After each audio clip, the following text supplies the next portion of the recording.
merci beaucoup d'accepter de répondre à nos questions et de parler de l'espionnage économique et de ses réalités, notamment vis-à-vis des entreprises françaises. Est-ce que vous pouvez juste vous présenter en introduction? Oui, alors écoutez, moi je m'appelle Alain Juillet, je suis président de l'Académie d'intelligence économique et d'une autre association qui lutte contre le trafic illicite. Donc ça, c'est mes deux activités actuelles. Et j'ai été le haut responsable d'intelligence économique auprès du Premier ministre. Et avant, j'avais été directeur du renseignement à la DGSE. Donc je connais un petit peu l'environnement dont on va parler maintenant. D'accord, très bien. Merci beaucoup d'avoir accepté de parler avec nous aujourd'hui à la conférence expert de Kaspersky sur l'espionnage économique. Est-ce que vous pouvez déjà nous dire quelle est la réalité aujourd'hui de l'espionnage économique en France? Concrètement, qui espionne nos entreprises? Je crois que le problème, c'est, si on veut sortir des images et de ce qui est véhiculé par les uns ou par les autres, le problème de l'espionnage économique en France, c'est qu'il est pratiqué par tout le monde et un peu dans tous les sens. Vous avez d'abord les concurrents nationaux, c'est-à-dire qu'il ne faut pas voir uniquement ceux qui viennent de l'extérieur, mais il faut savoir les statistiques, avant que les renseignements généraux ça ferme. Donc il y a une dizaine d'années, les statistiques avaient été faites. La dernière statistique sortie montrait que plus de 50% des attaques d'une entreprise contre une autre sur le plan de l'espionnage économique étaient faites par des concurrents locaux. Donc il ne faut surtout pas croire que c'est essentiellement, ça vient de l'extérieur. Donc la plus grande partie vient de l'intérieur, mais avec des raisons différentes. Ça peut être aussi bien la récupération de données internes par des gens qui partent et qui veulent aller ailleurs en amenant quelque chose. Ça, c'est de l'espionnage, puisqu'on transfère des données confidentielles.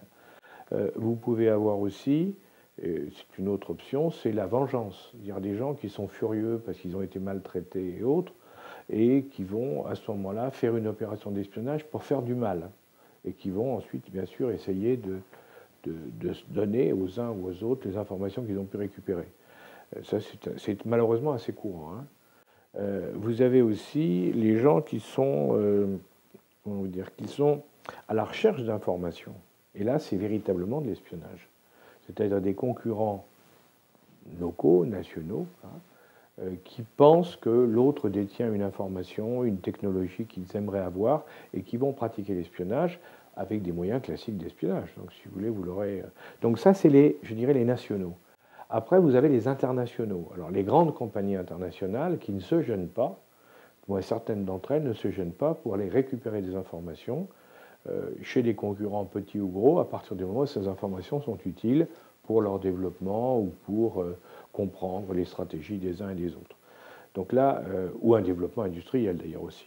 Donc là, ces concurrents internationaux, on arrive mieux à voir ce que c'est parce que en général, c'est relativement moins discret. On les repère plus, si je peux dire. Le troisième volet, c'est les États. Alors les États, il faut être conscient que nous sommes dans une compétition mondiale dans laquelle la plupart des États coopèrent avec leurs entreprises, ou les entreprises coopèrent avec les États, pour aller chercher de l'information qui leur est utile. Donc là, c'est un secret pour personne que la NSA transfère un certain nombre d'informations qu'elle récupère à des entreprises américaines. Bon, c'est un secret encore moins pour personne que les Chinois font la même chose. Et on peut penser que du côté des Russes, ça marche aussi. Mais c'est valable aussi pour les Israéliens. Donc, si vous voulez, en définitive, tout le monde essaie de faire ça, c'est-à-dire tout le monde essaie d'aider ces entreprises dans la compétition mondiale. Ce qu'il y a, c'est qu'il y en a qui sont plus ou moins efficaces, et puis il y en a qui font ça de manière un peu plus forte. Voilà. Il y a quelque chose qui peut vous amuser aussi, parce que c'est quelque chose qui se développe dans nos pays, c'est l'utilisation des chasseurs de tête pour faire de l'espionnage économique. Je m'explique. Si un chasseur de tête lance une recherche de cadre, par exemple, à des niveaux variés, pour une entreprise, il ne va pas dire l'entreprise, il va dire je recherche le cas de tel profil, telle ancienneté, telle expertise et autres, et il reçoit cette personne. Cette personne, elle vient parce que, alors bien sûr, le chasseur de tête, comment il fait pour recruter? En général, il appelle les gens là où ils sont, en leur disant écoutez, vous êtes très bien là où vous êtes, mais on a peut-être quelque chose qui peut vous intéresser. Bon, 80, 70, 80% des gens, quand on leur dit ça, ils disent bon, je vais venir vous voir. C'est logique, ne serait-ce que pour voir. Et à ce moment-là, le jeu du chasseur de tête, c'est de sortir le maximum d'informations de la personne qu'il reçoit, non pas pour le recruter, parce qu'il n'a aucune envie de le recruter, mais simplement pour pouvoir transférer et vendre ces informations à la société qui le paye pour récupérer ces informations. Et je peux vous dire qu'aujourd'hui, c'est un moyen qui est très employé par certaines sociétés, et ça pose un vrai problème, parce qu'en face, les cadres sont démunis parce qu'ils ne pensent pas à mal. Si on vous dit, alors comment ça se passe dans votre service, vous avez des difficultés avec tel produit ou tel autre, bon, tu peux répondre non, j'ai réglé le problème, oui, on a eu de gros problèmes il y a un an, mais maintenant ça y est, ou au contraire, oulala, ça ne s'arrange pas. Pour montrer qu'il est bon, il va s'enferrer en donnant de plus en plus d'explications, et avec un bon intervieweur, eh ben, ça donne des résultats terribles, c'est-à-dire que c'est de l'espionnage économique pur et dur. Est-ce qu'il y a des secteurs finalement dans l'économie qui sont plus ciblés que d'autres par l'espionnage économique, qui soient d'ailleurs... Oui, alors, bien sûr. Ah ben vous avez, alors on peut déjà, il y a tous les domaines régaliens, les domaines de défense, domaines de sécurité, on peut y ajouter aujourd'hui le domaine spatial. Bon, ça, c'est des domaines dans lesquels, ou l'aéronautique, hein, où tout le monde, tout le monde y va. Bon. Il y a des domaines où c'est moins, si vous allez par exemple dans l'agroalimentaire, il semblerait qu'il y ait moins d'actions d'espionnage, mais il faut faire attention. Parce que dans l'agroalimentaire, par exemple, ce qui intéresse les gens, c'est les technologies industrielles, parce que ça permet de faire baisser les coûts, donc c'est intéressant de les connaître, et les recettes. Savoir comment on a fait tel ou tel produit, comment on l'a amélioré. Et là il y a des véritables opérations d'espionnage qui se font couramment dans ce monde-là. Donc il n'y a pas que, je dirais, les activités très sensibles. Même si elles sont particulièrement ciblées, c'est sûr que si vous êtes dans le nucléaire, bon, ben, il n'y a pas de problème, vous êtes la cible de quelqu'un, il n'y a pas photo. Alors, il y a un point quand même qu'on peut évoquer sur ce que vous disiez, sur l'espionnage aussi, parce que c'est aussi une forme d'espionnage qu'on voit plus compliquée, mais c'est les attaques contre l'image. Attaques contre l'image où on va déstabiliser l'entreprise en attaquant son image. Alors, l'image du président, l'image des produits, l'image de l'entreprise. Et on s'aperçoit que ce sont des domaines dans lesquels il est relativement facile de déstabiliser une entreprise, parce que si on attaque par exemple ces produits en disant qu'ils sont cancérigènes, ben, l'entreprise elle est tout de suite en difficulté majeure. Parce que même si elle essaie de se justifier, elle a du mal à se justifier. Et ça fait partie de ces problèmes d'attaque en tout genre, qui pour nous font partie de l'espionnage économique, parce que ça déstabilise l'entreprise et ça peut la tuer par rapport à un concurrent. Pour rebondir sur l'actualité, vous pensez que ce qui arrive à Carlos Ghosn en ce moment rentre dans ce champ-là ou pas ? Ah ben, c'est sûr que Carlos Ghosn, j'espère que, bon, ben, on sait bien, tous ceux qui nous écoutent savent très bien, enfin je pense, sont maintenant convaincus que Carlos Ghosn, on ne le fait pas tomber pour avoir dissimulé 30% de ses revenus au fisc. Hein. Parce qu'en tout cas, on ne met pas un type en prison pendant 22 jours, puisque la loi japonaise, c'est 22 jours de garde à vue, en lui faisant manger du riz avec des baguettes. On ne fait pas ça uniquement parce que le type a fait un détournement fiscal que, en plus, on peut penser qu'un certain nombre de gens connaissaient, puisque les salaires des présidents de société, a priori, sont connus.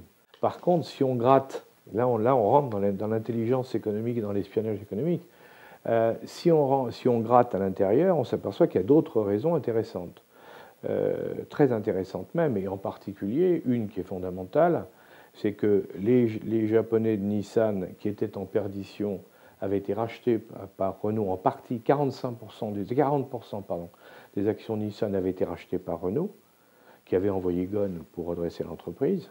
À plus, ces 40%, ça leur donnait des droits de vote, très importants au conseil d'administration. Et en contrepartie, les Japonais avaient pris 15% de Renault, mais sans droit de vote. Et là, on est au cœur du problème. Le problème, il est là. Parce que les Japonais n'ont pas accepté que le ministre Macron, quand M. Macron était ministre de l'économie, Macron a fait un bras de fer, à cause du salaire de Ghosn, d'ailleurs, a fait un bras de fer en disant « je vais doubler mes droits de vote ». J'ai le droit, j'ai 40%, je double mes droits de vote. Ça, et il faut savoir qu'à l'époque, ça a rendu furieux les Japonais.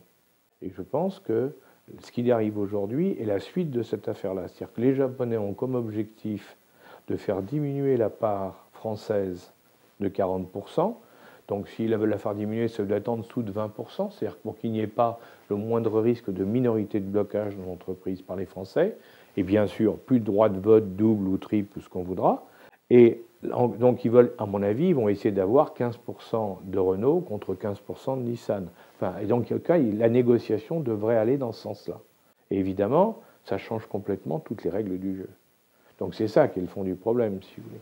Alors là, on est dans l'intelligence économique pour essayer de comprendre ce qui s'est passé et derrière, essayer de voir comment il va falloir négocier. Parce que le fond du problème, ça va être ensuite de voir comment les Français, parce qu'il ne s'agit pas de dire nous maintenons Ghosn, nous faisons ci, nous faisons ça. Non.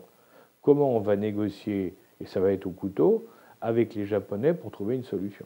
Est-ce que de votre point de vue, la compromission en fait, des matériels eux-mêmes de communication, de télétransmission, cette compromission-là existe et est-ce qu'elle est utilisée ou pourrait être utilisée dans le cadre de l'espionnage économique?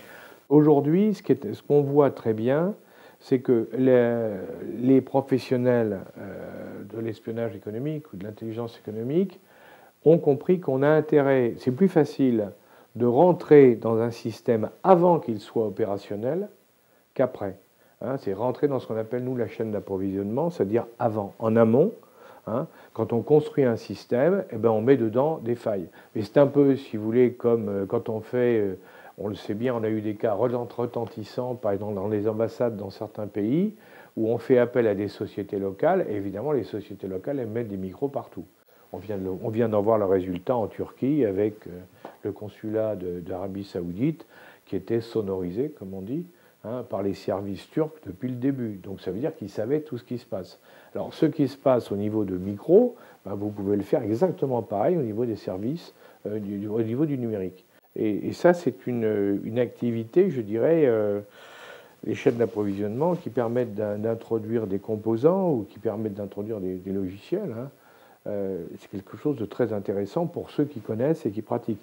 Mais ça veut dire qu'on soit capable d'anticiper. Parce que vous n'arrivez pas en cours de route, hein, c'est avant. Donc c'est déjà beaucoup plus compliqué. Et il faut à monter, et il faut avoir les bonnes informations. Puisqu'il s'agit de savoir qu'est-ce qui va être utilisé ou qu'est-ce qu'on va faire rentrer dans un système pour pouvoir s'y placer avant. Donc, si vous voulez, ça implique une autre forme d'espionnage préalable pour avoir les bonnes informations. Mais ça fonctionne. Du coup, sur la partie, si on monte encore plus haut, sur la partie opérateur, par exemple, est-ce que c'est des choses qui pourraient exister, compromission du cœur, en fait, de communication d'un opérateur, par exemple? Je vois un peu trop le mal partout, mais je pense qu'un opérateur peut... Normalement, l'opérateur ne vous dira jamais, parce que ce sont des sociétés indépendantes et que tout ça, mais dans la réalité, je ne suis pas sûr qu'un État, les grands États, là c'est les grands États, avec les pouvoirs qu'ils ont, ne soient pas capables, à certains moments, je ne pense pas aux hackers classiques, moi, là c'est vraiment des systèmes d'État, hein. Mais qu'un État convoque un patron d'entreprise et lui mette les points sur les i avec les moyens qu'il faut, à mon avis, il est parfaitement capable d'imposer ce genre de choses et de permettre d'implanter des systèmes au cœur d'un dispositif national ou international. Ça, je pense que là-dessus, il n'y a pas d'avoir de doute. Et dans tous les pays, dans tous les grands pays, si je peux dire, parce que regardez, moi j'étais très intéressé par ce qui s'est passé quand le président Trump a pris le pouvoir, a été élu. Hein, il a convoqué les GAFAM. Les GAFA. On nous disait à tous, les GAFA, ils sont indépendants, ils sont riches, ils font ce qu'ils veulent et tout. N'empêche qu'ils sont tous venus au garde à vous, à la Maison Blanche, en disant aïe aïe sœur. Hein. Et puis ça a été très clair. Et je pense que vu les méthodes et le langage du président Trump, il a dû être en petit comité d'une clarté totale en disant America first. Et puis là, il n'y a plus de discussion possible. Vous voyez, ça, je pense. Alors je pense que de l'autre côté, du côté du Goyangbu, c'est pareil. Hein. Le Goyangbu, le service secret chinois, c'est pareil. S'il convoque, si le président Jinping appelle les grands patrons des grandes sociétés privées, les grandes sociétés nationales chinoises, autant vous dire qu'il y a, disons, des moyens pour leur dire hein, et tu vas faire comme ça. Donc je crois qu'il ne faut pas se faire d'illusions. Les États ont la capacité de pratiquement rentrer partout. Je crois que c'est ça le fond du problème. Simplement, ils prennent des risques quand même, parce que si on les prend la main dans le sac, et on l'a vu, c'est pas bon, ça pose des problèmes. Donc il faut quand même qu'ils fassent attention. Le hacker, je dirais la compagnie de hackers spécialisés ou de groupes de hackers spécialisés, Ils font des opérations, ils font des trucs très pointus, mais ce n'est pas si facile que ça. Et ils ne peuvent pas faire ce genre d'opération si grosse parce que ça implique trop de moyens. Hein. Mais contre des entreprises, ils sont d'une efficacité redoutable, ça c'est clair. Quelle est la part, selon vous, entre l'espionnage plutôt opéré par des États et l'espionnage économique plutôt du fait du secteur privé? Il y a deux choses, si vous voulez. Les États ont des capacités considérables. La plupart des États, en tout cas, ont développé des capacités considérables et vont utiliser les cibles privées soit pour faire de l'espionnage économique au profit de l'État, au profit d'entreprises, ou aussi dans des opérations, je dirais, visant à impressionner l'adversaire ou déstabiliser l'adversaire, où là on est dans la géopolitique, hein, beaucoup plus que dans l'économie. Par exemple, si vous prenez une attaque en Corée du Nord, si j'attaque en Corée du Nord une ville et que je la déstabilise en coupant toute énergie pendant 12 heures, ce qui a été fait, semble-t-il, il y a 2 ans, en représailles de Sony, hein, de l'affaire Sony. Bon, il est évident que ce n'est pas un petit groupe de hackers qui s'est amusé à ça. Ça semble difficile de penser que ce soit un petit groupe de hackers. Donc là, on est dans la guerre numérique. La guerre numérique, évidemment, elle a des objectifs qui ne sont pas les mêmes qu'une entreprise. Donc faire de l'espionnage économique, ça peut être perçu comme tel. Au niveau de l'entreprise qui, elle, s'est arrêtée, qui va dire on m'a bloqué pendant 12 heures, vous vous rendez compte, je n'ai pas pu travailler. Bon, donc c'est un déni de service, en définitive. On m'a mis en déni de service pendant 12 heures, donc c'est inadmissible. Mais c'est oublié qu'en réalité, ça s'inscrit dans un contexte beaucoup plus large, où ce n'est pas cette entreprise qui a été touchée, mais tout le monde tout autour. Donc là je crois c'est une des différences fondamentales entre les États, quand ils font des attaques géopolitiques, de rapport de force, je dirais, ou de rapport de puissance, hein, donc vous avez cette différence. La deuxième, c'est que, comme je vous le disais, les États, d'après ce qu'on voit hein, par les déclarations des uns ou des autres, moi je vois les présentations ou les explications données par les Israéliens sur les résultats qu'ils obtiennent avec certaines start-up locales. On voit ce qui a été raconté sur les Chinois, on voit ce qui a été raconté sur les Américains, sur la NSA, on voit aussi ce qui a été raconté sur les Russes. On voit bien que les États ont certains moyens plus ou moins efficaces, mais qui n'ont rien à voir avec ceux des hackers en général. Mais ça se complique quand on sait que les États sous-traitent aussi à des hackers ou à des opérateurs, si vous voulez, dans certains cas. Dire, à part le fait que l'État est capable de faire plus de choses qu'un hacker classique, à partir de là, pour le reste, je crois qu'il faut être extrêmement prudent. Regardez, quand vous voyez les sous-traitances aujourd'hui qui se font, quand vous voyez dans le darknet, quand vous regardez dans le darknet et que vous voyez qu'il y a des groupes de gens qui se forment pour faire une attaque, des groupes de spécialistes hein, qui se regroupent pour faire une attaque et qui se reséparent après, exactement comme dans le grand banditisme il y a 20 ans, quand on faisait une attaque de bijouterie ou de trucs, il y avait le chauffeur, le gars qui ouvrait le coffre, le type qui neutralisait les séries. C'est exactement la même chose. On retrouve un peu ces systèmes où on monte une équipe d'experts pour réaliser une mission. Alors ça évidemment, quand des groupes privés sont capables de faire ça, ou que des groupes de hackers privés sont capables de faire ça, ou quand des sociétés sont prêtes à payer ces groupes de hackers pour qu'ils le réalisent, ben là on est très proche de ce que peut faire un État, en dehors de l'aspect géopolitique qui évidemment n'intéresse pas une entreprise. L'entreprise, elle ne va pas bloquer pendant 12 heures une ville, c'est évident. Donc on commence à avoir de vrais problèmes, et là, à ce niveau-là, il va falloir que les entreprises prennent conscience de ça et qu'elles échangent avec les professionnels, avec ceux qui ont des capacités qui peuvent proposer des solutions de défense, hein, pour prendre conscience qu'on est dans un combat permanent, mais dans lequel, des deux côtés, les gens s'améliorent. Moi, ce qui me frappe aujourd'hui, c'est que c'est un peu comme chez les militaires. Vous avez, c'est le jeu de l'épée et de la cuirasse. Hein. À un moment, c'est l'épée qui domine. Alors, ils savent vous attaquer, ils rentrent. Vous trouvez la parade. Enfin, les spécialistes, les sociétés spécialisées trouvent la parade. Donc, à ce moment-là, on est content parce qu'on dit, ça y est, on a tout bloqué. Et puis, ils retrouvent un autre moyen pour rentrer. Hein. Et ça, c'est permanent. Et en plus, c'est une dimension qui est variable. Donc il faut que les gens en aient conscience, et c'est probablement un des problèmes actuels. C'est qu'on a du mal, dans les entreprises, moi je trouve que les gens ont du mal à imaginer que c'est une évolution. Nous sommes dans une activité à évolution permanente. Parce qu'on a tendance à rester sur des schémas ou figés. Hein. C'est le problème. On va passer sur la partie protection des entreprises. Comment, en fait, concrètement, les sociétés peuvent se protéger contre cet espionnage économique? D'abord, il y a un problème de sensibilisation très important. Une entreprise ne peut pas se protéger sans que son personnel soit d'accord. Et quand je dis que son personnel soit d'accord, il faut que son personnel adhère.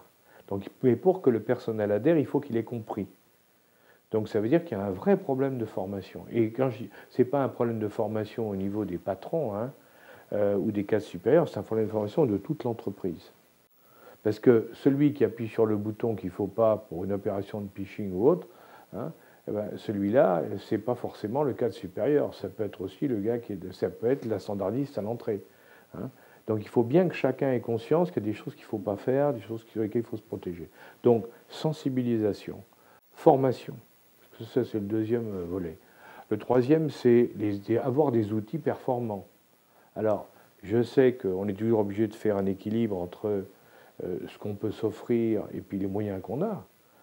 Enfin, oui, ce qu'on peut s'offrir et puis les moyens qui sont proposés, qu'on vous propose. Vous ne pouvez pas en permanence, tous les 3 mois, réactualiser en rachetant le dernier système. Ça, ce n'est pas possible. Donc, il faut trouver un équilibre en sachant que l'équilibre amène forcément à une prise de risque, mais une prise de risque raisonnée.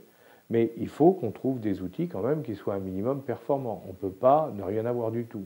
Celui qui vous dit aujourd'hui, moi j'ai rien, j'ai pas de mot de passe, j'ai pas de système de contrôle à l'entrée, j'ai rien. Bon, s'il est attaqué, il ne faut quand même pas qu'il s'étonne. Donc il faut des outils.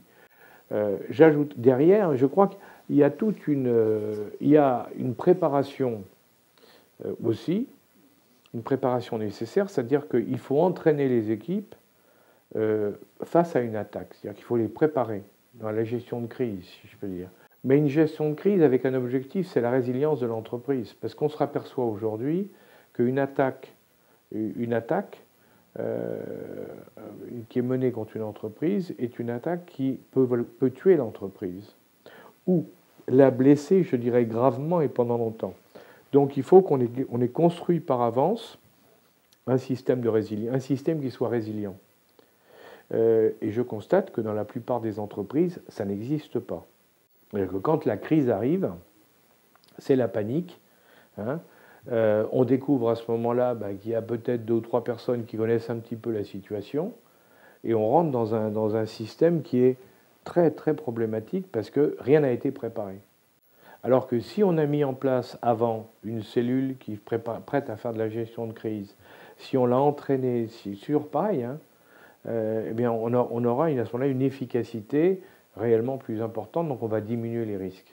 Est-ce que l'espionnage économique plutôt physique existe encore? Faire des poubelles, ce genre de choses, de votre point de vue, ou on est vraiment passé dans une dimension complètement cyber? Je crois que je ne suis pas sûr que ce soit fini. Je ne suis pas sûr que ce soit fini, parce que c'est vrai que faire les poubelles, ça a défrayé la chronique à un moment, mais c'était bien pratique. C'était bien pratique parce que c'est vrai que les gens mettaient tout dans la poubelle et que sans le déchirer, sans le peut-être en petits morceaux, et que ça permettait d'avoir beaucoup d'informations. Vous aviez plein de trucs.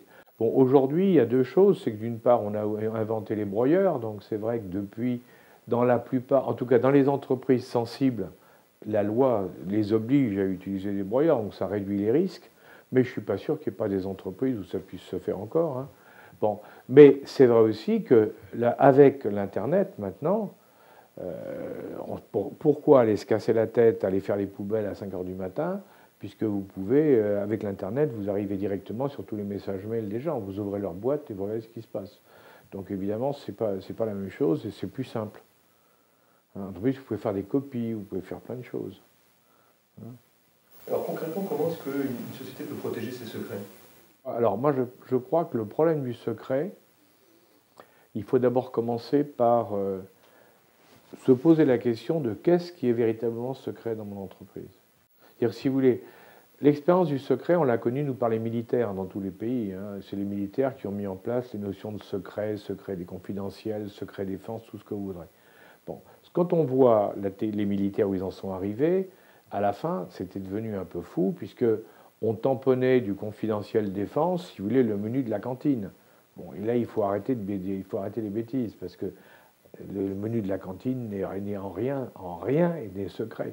Et pourquoi tamponner un truc confidentiel défense quand dans le même temps vous le trouvez dans la librairie à côté en vente libre? Donc on voit bien que le système est arrivé au bout de son fonctionnement classique et qu'il faut le redéfinir. Et alors quand on regarde aujourd'hui, en particulier le secret des affaires pour les entreprises, on voit que ce qu'il faut faire, c'est de se poser la question, je suis dans une entreprise, j'ai quantité d'activités, quelle est l'activité qui me condamne à mort si elle s'arrête? Et là, vous prenez toutes les activités d'entreprise, est-ce que celle-là, elle me condamne à mort? Alors, celle-là, oui, c'est sûr, je suis mort. Celle-là, je vais être très ennuyé. Celle-là, pas d'importance. Donc vous pouvez reconstituer votre entreprise, non plus avec un organigramme magnifique, mais avec des cercles concentriques, en partant de ce qu'il faut protéger absolument, il y aurait Fornox, hein, là, et là, rien ne rentre. Et puis derrière, par contre, avec des cercles concentriques, jusqu'à un moment où vous allez dire ça, on s'en fout, c'est pas important. Alors la conséquence, c'est que on ne doit commencer à protéger en priorité que ce qui est essentiel. Parce que si on veut tout protéger, ça coûte une fortune et ça sert à rien. Il faut prendre l'essentiel. Et sur l'essentiel, par contre, alors là, il faut mettre en place des systèmes qui soient mais véritablement une protection. Puisqu'on sait que l'autre peut rentrer partout, il faut qu'il ne puisse pas rentrer. Donc, moi, si j'ai un système informatique, par exemple, un système numérique, hein, qui est partout, il est évident que je serai pénétré partout. Si je veux protéger mes recettes, hein, parce que ça, c'est vraiment vital, eh bien, les recettes, je les mets dans un ordinateur dédié qui n'a aucun lien avec tout le reste et auquel seuls peuvent accéder des gens avec des procédures de contrôle et d'entrée extrêmement rigoureuses. Donc, je vais faire un système où, en définitive, vous ne rentrez pas, si vous voulez. Hein, c'est Fornox. J'ai une pièce fermée, tout est blindé, tout est fermé, il y a des clés partout. Bon, vous ne rentrez pas. Là, vous pourrez toujours essayer, vous n'y arriverez pas. Donc là, je fais vraiment, je suis dans le secret. Mais pour le reste, je vais devoir monter un plan de protection qui va être adapté par rapport à mon exigence. Il y a des fois où je dirais, bon, bah, c'est pas trop grave, hein, et puis des fois où, au contraire, c'est très grave, et là, il faut que j'arrive à protéger. Et si vous faites cet exercice, peu d'entreprises le font, hein. Mais si vous faites cet exercice, vous vous rendez compte qu'en définitive, on n'a pas tant de choses que ça à vraiment protéger.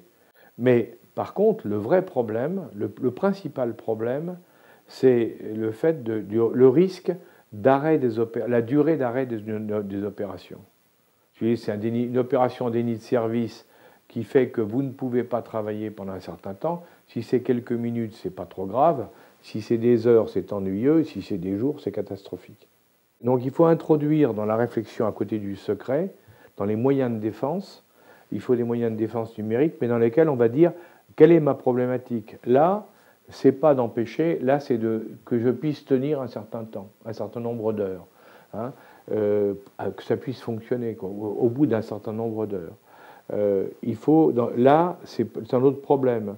Il faut que j'ai suffisamment il faut que j'ai des copies, il faut que j'ai des trucs qui fassent que bon, ben, je peux répondre instantanément. Donc il y a toute une réflexion à mener sur la structuration du secret ou la défense, hein, du secret dans l'entreprise, avec, bien entendu, l'aide du numérique, parce que c'est à travers le numérique qu'on peut pénétrer, mais c'est grâce au numérique qu'on peut s'en sortir.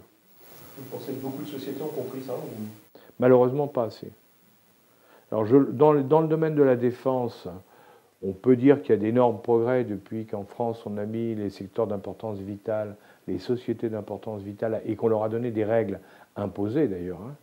On leur a imposé des règles. Bon, donc là, de gré ou de force, ils sont bien obligés de les suivre, mais ça ne veut pas dire pour autant qu'ils les aient vraiment intégrées. Ils les suivent parce que c'est des normes qu'on leur a imposées.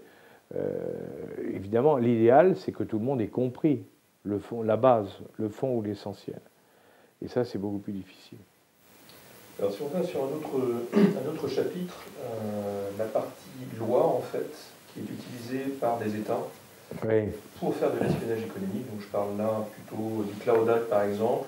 Ah oui, le Cloud Act, le FCPA et autres, bien entendu.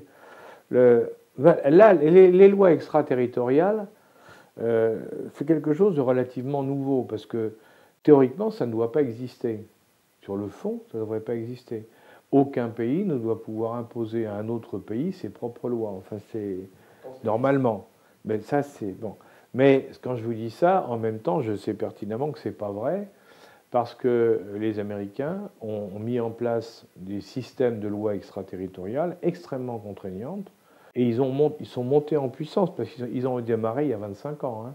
Mais progressivement, ils sont montés en puissance jusqu'au dernier avec le Cloud Act. Les Américains ont développé, il n'y a pas d'autre terme, hein, ont développé progressivement en 20 ans un arsenal de lois qui leur permettent, au niveau international, d'imposer leur propre juridiction, leur propre loi, alors que, normalement, hein, en dehors d'un pays, vous ne pouvez pas imposer vos lois aux d'autres pays.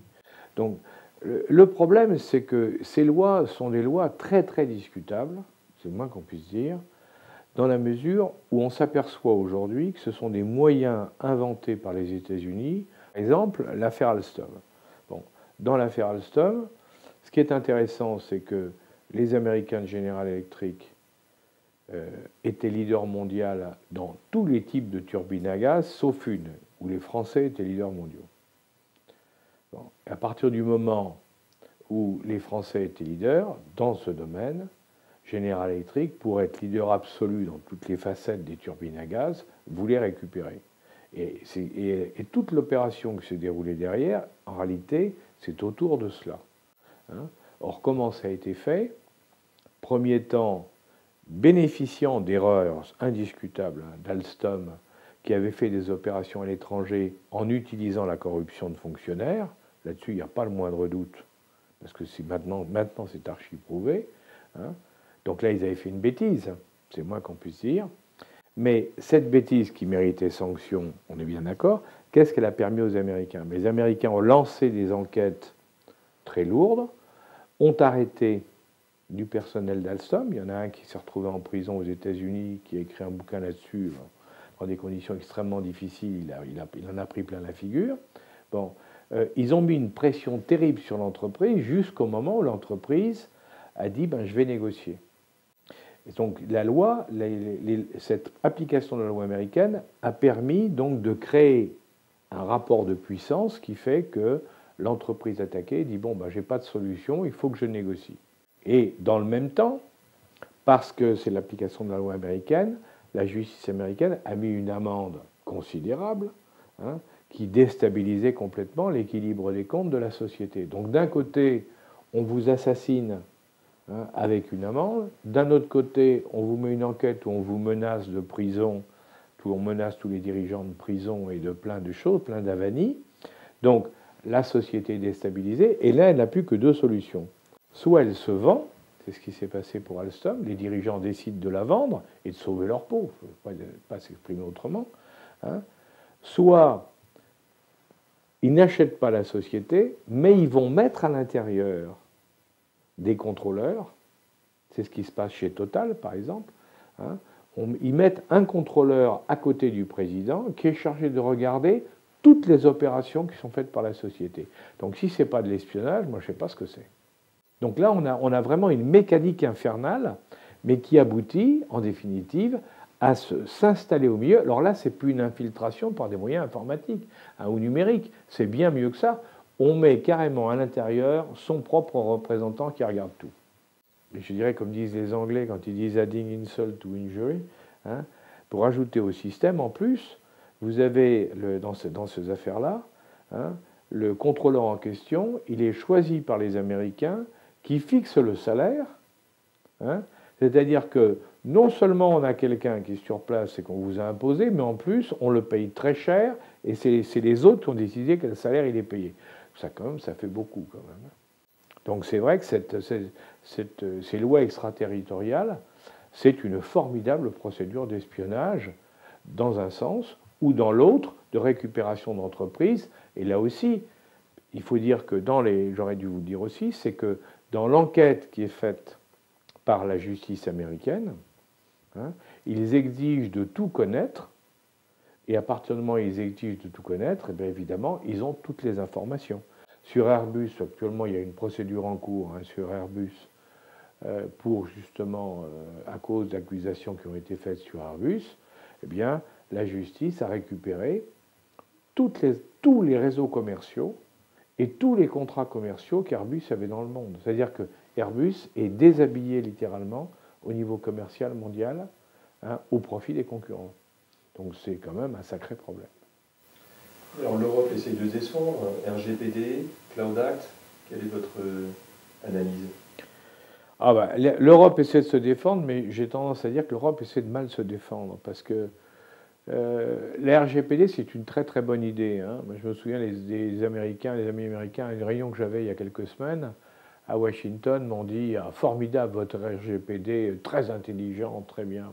Donc c'est vrai, c'est un beau truc. Beau truc, oui, mais ça ne marche que chez nous. Il faut quand même ramener les choses à leur réalité.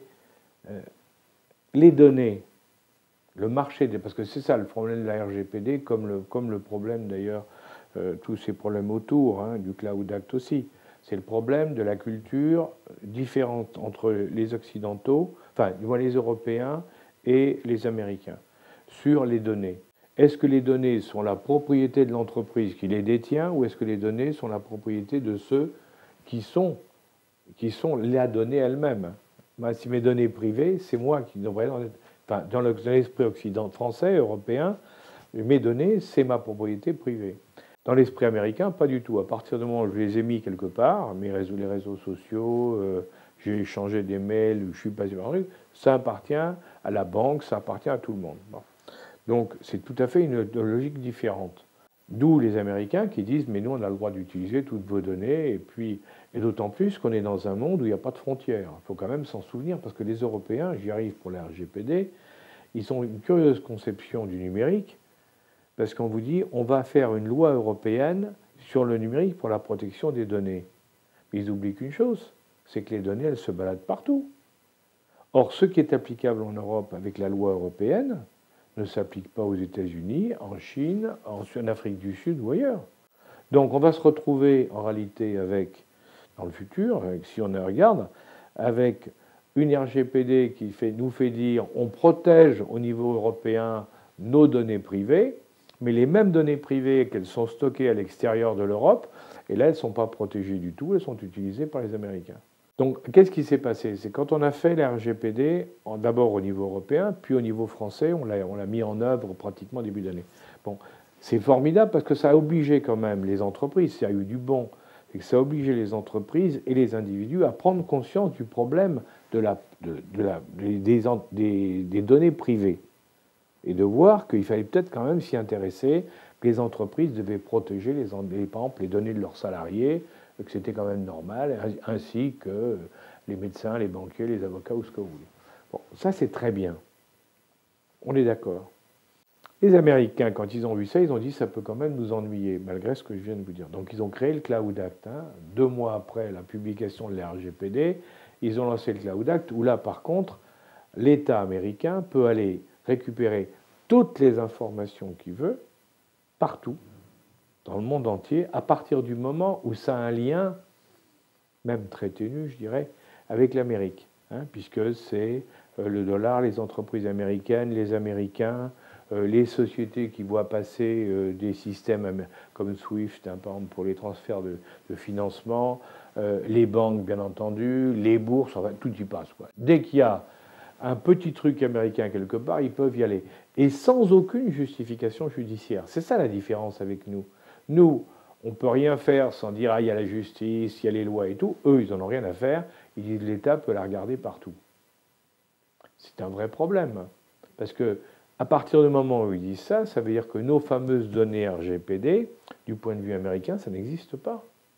Donc comment on va faire? Vous voyez? Et ça me paraît quelque chose de passionnant parce que je ne sais pas comment ça va se terminer. Enfin si, je sais comment ça va se terminer. On sera toujours content avec notre RGPD, mais ça ne servira à rien. Le Cloud Act s'imposera de lui-même. Alors, il y a un dernier point là-dessus, c'est qu'on peut se poser la question, comment...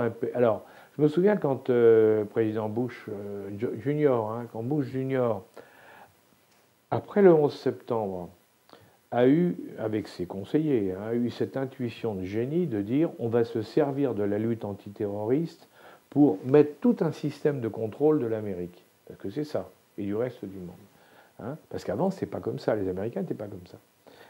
Ça a été un coup génial, parce qu'en définitive, sous couvert d'antiterrorisme, ils se sont mis à contrôler tout le monde. Bon, donc c'était bien joué.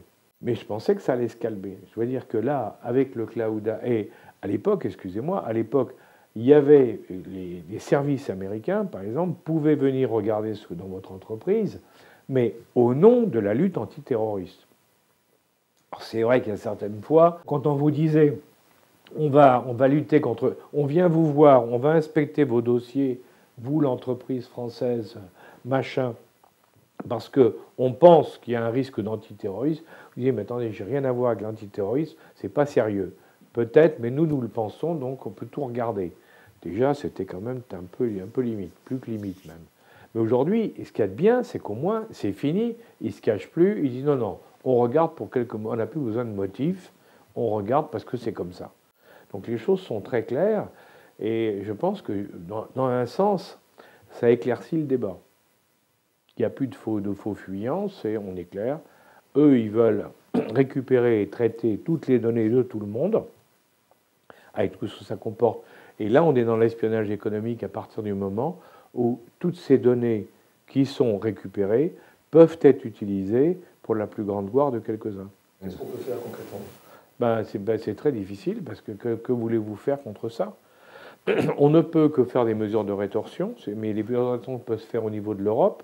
Est-ce que l'Europe est capable de faire quelque chose? Ce que je constate, c'est que après la RGPD, on a tous crié victoire, et que quand le Cloud Act est sorti 3 mois après, depuis, il y a un silence assourdissant au niveau européen. Il n'y a que nous qui en parlons du Cloud Act, mais la plupart des gens n'en parlent pas, ils ne savent pas ce que c'est. Et quand on l'explique, les gens tombent des nues en disant « enfin, c'est pas possible ».